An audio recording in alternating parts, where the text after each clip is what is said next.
Muling nagbunga ang pinagsanib na operasyon ng pulisya at militar matapos makarecover ng mga pampasabog at bala sa barangay Coco Cabitan, Bulan, Sorsogon. Dakong alas 11:40 ng umaga noong nakaraang Abril 21 taong kasalukuyan. Pinangunahan ang operasyon ng 2nd PMFC ng Sorsogon PPO sa ilalim ng Revitalized Police Barangay o RPSB Team Kadandanan. Katuwang ang Civil Military Operations Team ng 22nd Infantry Battalion ng Philippine Army, kasama ang kanilang intelligence units at ang Bulan Municipal Police Station.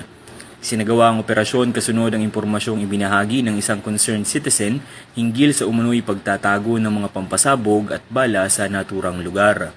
Sa isinagawang clearing at search operation, na-recover ang isang Claymore Improvised Explosive Device o IED, 2 anti-personnel IEDs, 4 na rifle grenades at mahigit 164 na bala ng kalibre .30.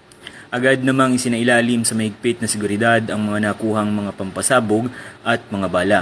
Sa kasalukuyan, nasa kustodiya ito ng 22nd Infantry Battalion, 9th Infantry Division ng Philippine Army para sa tamang dokumentasyon at disposisyon.